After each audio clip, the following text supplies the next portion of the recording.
Toomey on behalf of Davion Murphy.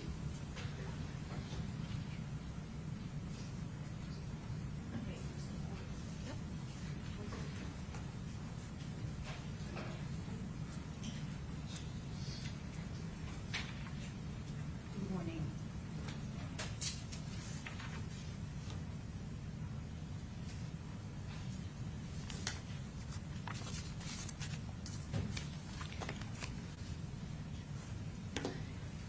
Davion Murphy was born January 10th, 1997. A blank canvas, wide-eyed to the world, not knowing his limitations, not knowing good from bad. But children learn what they see every day. When children learn criticism, they learn to condemn. When they learn hostility and violence, they become violent and fight. When children live with instability, they become unstable. Now, as I told you in my opening, Florida has no parole. There's no gain time. As Davion Murphy sits there now, and all of these other defendants, they will be given life in prison. The only question for you is when he dies, either by natural causes or by execution. That's the only decision that is left to make. And this is probably the most important decision that you will make in your life. The fate of another human being is in your hands. I want to pose a question to you, and that is, what good comes from executing Davion Murphy?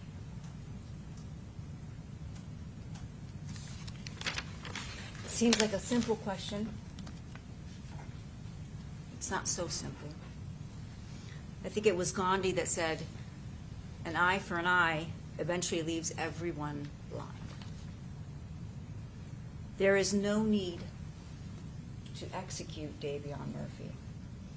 Life in prison, a life, along with thinking about this every single day.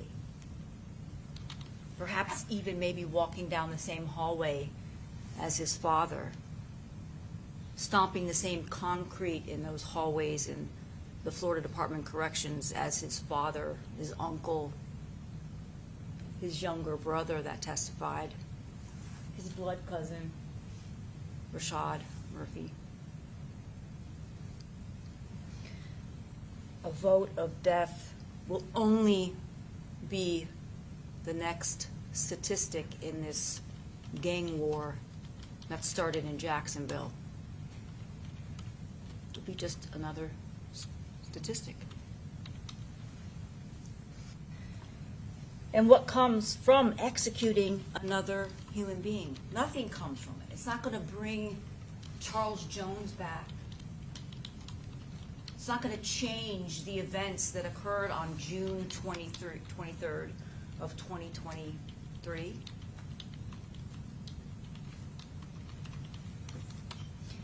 It simply perpetuates the violence that started long, long ago, not here in Hillsborough County, but in Jacksonville.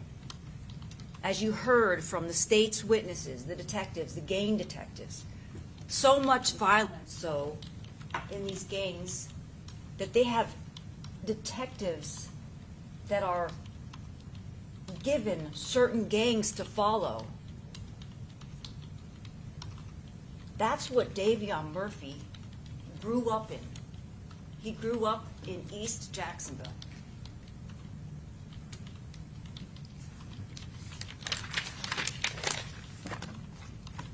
Davion Murphy wasn't born into a life of privilege and opportunity. He was born into violence and instability.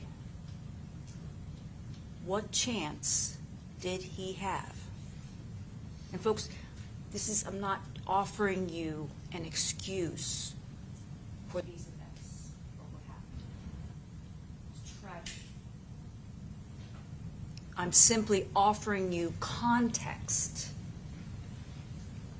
of the facts. Context. Davion Murphy was 12 years old when his father, who suffered from schizophrenia, was given life in prison for murder, along with his uncle, his parental uncle, who also was given 50 years in prison for murder. When he was 12 years old, his father was gone, absent from his life. And you heard from his youngest brother, Adam Gooden, his youngest brother, who broke down in front of you all. Well, they grew up in the same environment. They had the same mother. They had different fathers. But if you recall, Adam Gooden also told you that his father was incarcerated in prison. This is a generational violence, instability, insecurity that these men grew up in. When I say these men, I mean Davion and his cousin.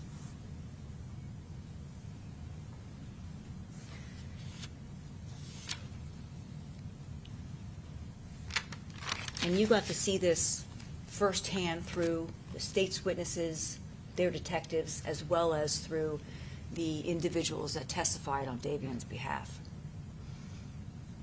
Take a technically, intellectually disabled child with learning disabilities, throw him into the violence and crime in the streets of Jacksonville. What happens? They look for comfort. They look for a father figure. What becomes the father figure for them? The streets, the gangs.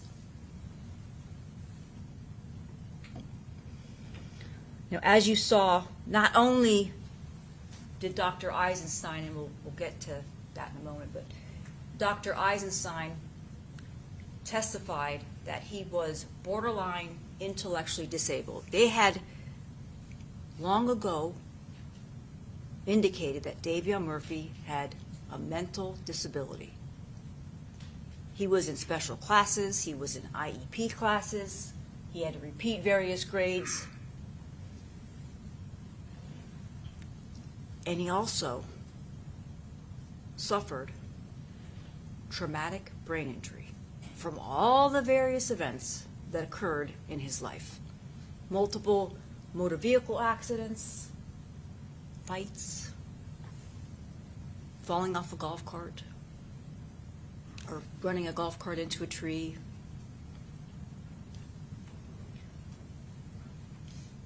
And folks, these scans, these images weren't done because he was found guilty. The state knows better than that. Judge, objection, that's an improper statement. It's a misstatement of the law, and that's improper. I'm going to sustain the objection. These scans were done to show you that Davion Murphy suffers brain damage. What does Dr. Rubino have to come in here to risk his medical license to say, and you saw the scans, and you can take it back if you want to look at them, to say that he suffers from brain damage?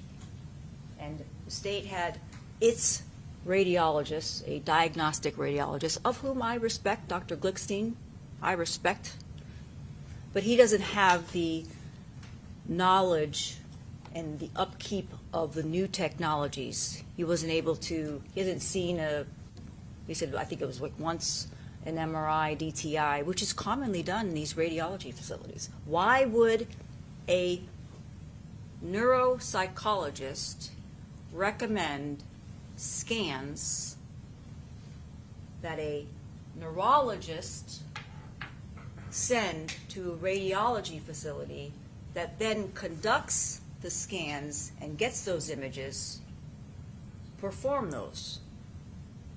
It's a big liability there. I suggest to you that he does have brain damage. You can watch the interrogation video yourself. That's demonstrative evidence of the state of mind of Davion Murphy and his intellect. Now let's talk about a little bit about mitigation. As you've heard, it's not a numbers game, it's not a calculation, it's not who's got more mitigation. It's about the weight and the significance of that mitigation. I'm not going to address the aggravating factors. I'm not going to waste your time. I'm not going to insult any one of you. But the mitigation that was presented on behalf of Davion Murphy is substantial and is great, and it deserves great weight. And you also have to remember that the mitigating circumstances have to be proven, not beyond a reasonable doubt, but by a preponderance of the evidence. I submit to you that Dr. Eisenstein, who met with Davion Murphy 7 times in person over the course of 6 months for over 20 hours,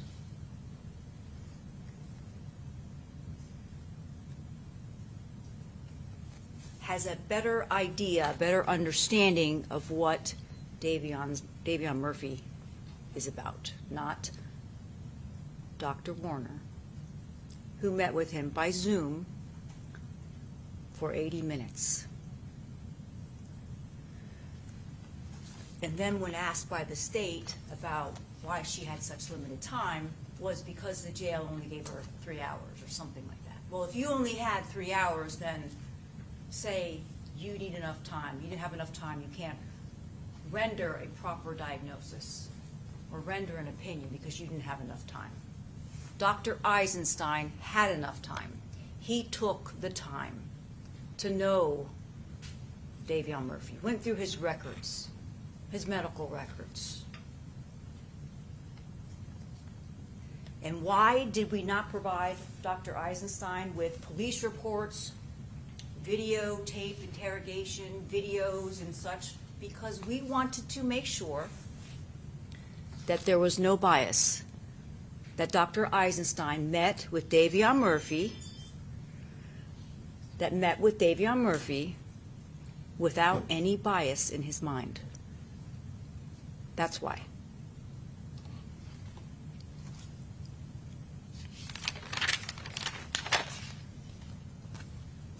I suggest to you that Davion Murphy's life is worthy.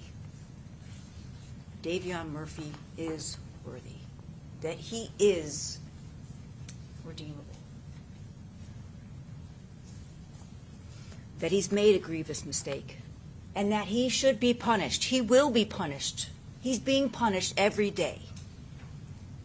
And he will be punished every day for the rest of his life. There's no doubt.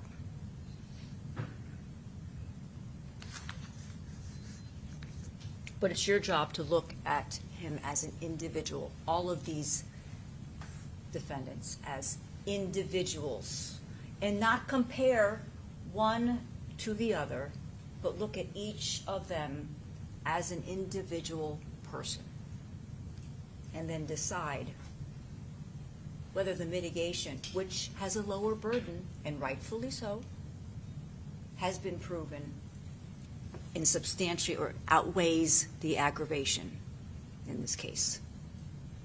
It has to make the crime more grievous. It doesn't.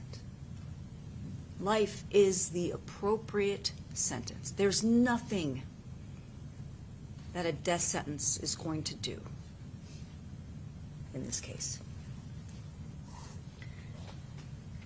So the mitigators that you have on behalf of Davion Murphy is the capacity of Davion Murphy to appreciate the criminality of his conduct or conform his conduct to the requirements of law.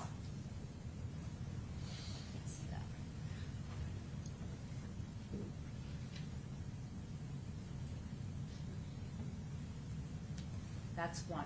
He's got 13, but once again, it doesn't matter. It doesn't matter if you've got 50 or if you've got 100 and it's not a numbers game. It's not who's got more or who's got more aggravators versus mitigators. The second one, the capital felony was committed while Davion Murphy was under the influence of extreme mental and emotional disturbance. That's where Dr. Eisenstein comes in. That's where Dr. Rubino comes in with their testimony. The age of Davion Murphy. He was 27, but when you consider the testimony of Dr. Eisenstein, the age of the person on the outside isn't necessarily the age of the person on the inside. Davion Murphy suffers from traumatic brain injury. Yes, Dr. Rubino testified that he did. And doctors, they disagree. They do disagree. You have to decide who you believe. And once again, we don't have to prove beyond a reasonable doubt that these mitigators exist. Just a preponderance of the evidence, greater weight of the evidence. Davion Murphy is in the borderline range of intellectual disability. Let's talk about Dr. Warren for a minute. She indicated that he was low average, I think is what she testified to. But she's not, doesn't have the ability to do any psychological testing, didn't do an IQ test, didn't do really basically anything. She did a mental status examination of Davion Murphy. That was not rebutted, wasn't disproved. Davion Murphy did not have a stable role model in his life. No, he did not. Neither did his younger brother. Davion Murphy's father was diagnosed with schizophrenia. Yes, you heard from Winston Murphy, who was very reluctant to testify, but yes, that was his brother, and he testified that his brother, who was Davion Murphy's father, was diagnosed with schizophrenia. Davion Murphy's father was incarcerated for life when Davion Murphy was 12 years old. Yes. Davion Murphy took on a parental role for his younger siblings. Yes, because he had to. Adam Gooden testified that he had to sell, or they would sell a PlayStation or something like that to get food.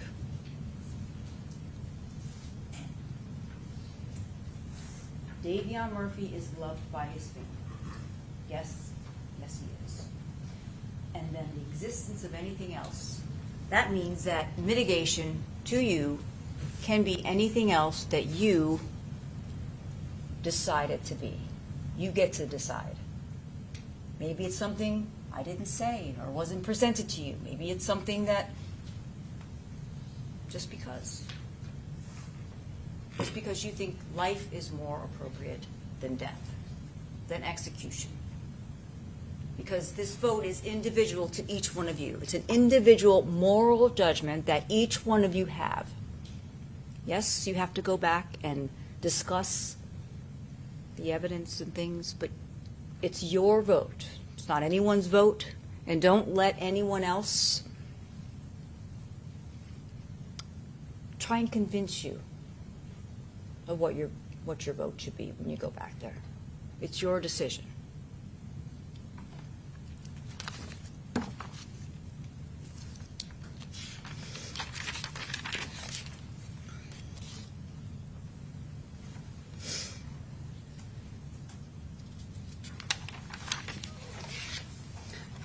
Folks, gang violence tears apart families, neighborhoods, and futures.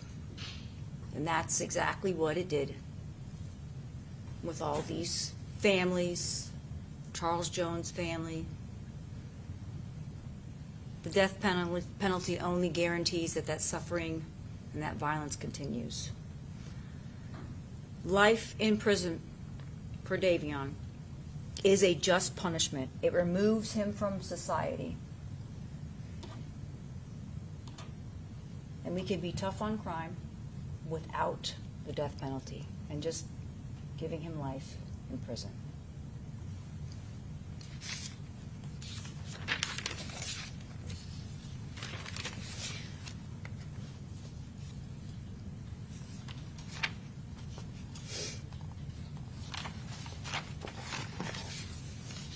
Now this is the verdict form And once again, just like in the guilt phase, excuse me, just like in the guilt phase,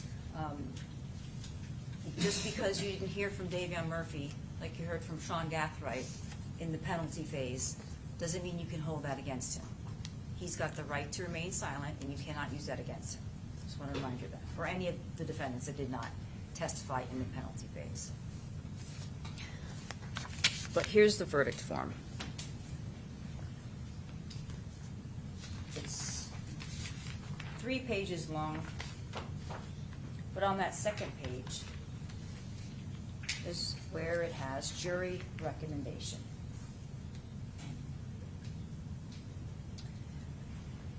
And you might think, well, it's just a recommendation.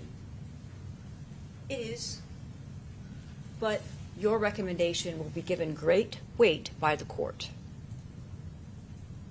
So when you vote, it's going to be the vote. It's going to be the deciding factor as to what these individuals get, life or death. If fewer than 8 jurors vote for the death penalty, your recommendation must be for the penalty of life in prison without the possibility of parole. Fewer than 8. That means 7 of you can vote for death, 5 of you can vote for life, and they would get life. I submit to you that you really don't need to even get there, folks, because you could just go right to the bottom and find that Davion Murphy should be sentenced to life in prison without the possibility of parole. That is a just punishment in this case. This is not the most aggravated of murders and the least mitigated. What good would it do to execute an intellectually challenged, brain damaged 29-year-old male who's grown up on the streets of Jacksonville just trying to survive the gangs and the violence? He lived and did what he saw every single day. He's going to be punished enough.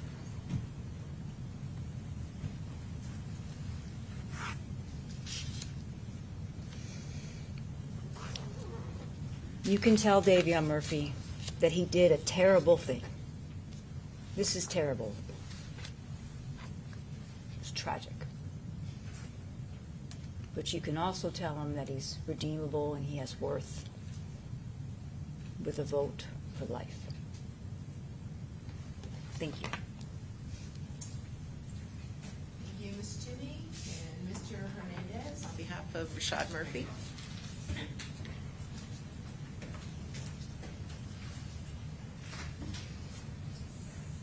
Please, the court. Yes. Counsel.